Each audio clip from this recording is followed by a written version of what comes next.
నువ్వు నిజామును కాదు, వాని తాతను మించి పరిపాలన చేస్తాను. నేను చెప్తాను జాతీయ రాజకీయాలు లేవు, ఏది లేదు. నేను చెప్తాను కదా ప్రజలారా, మోసం పోకూరి. ఇదంతా బేకారం వచ్చేట్లు. నాకు అది పిట్టల దొర మా పట్టబోయేట్లతో నేనే పిట్టల దొర నేనే వెంకట్రామన్ని సేమ్ యాజ్ ఇట్ ఈస్. బంగారు తెలంగాణ రాష్ట్రంలో ఉద్యోగాల కోసం ధర్నా చేయాల్సిన పరిస్థితి, ఆత్మహత్యలు చేసుకోవాల్సిన దౌర్భాగ్య పరిస్థితి తెచ్చింది కల్వకుంట్ల చంద్రశేఖర్ రావు.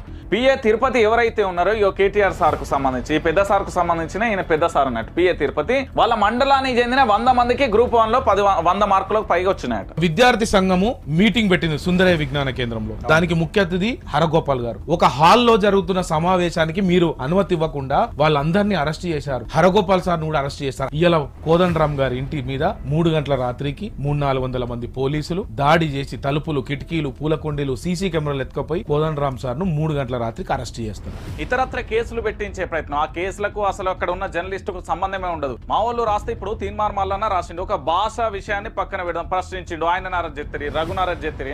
ఎవరిని అరెస్ట్ చేయలే? సిరిసిల్ల బిడ్డలో, సిద్దిపేట బిడ్డలో, గజ్వెల్ బిడ్డలో ఎందుకే ప్రధానంగా ఉంటారు అని చాలా మంది అడుగుతారు. అంటే అక్కడ వాళ్ళు గెలవాలి కాబట్టి వాళ్ళ స్వార్థ రాజకీయాల కోసం మిగతా 118 నియోజకవర్గాలను బలి చేస్తా ఉంటారు. అది వాస్తవాలు జరిగే విషయం. ఓట్లు వచ్చినాయి కాబట్టి ఇప్పుడు ఇదే ఓట్లు లేకపోతే అంశాల స్వామి ఇంటికి పోవా?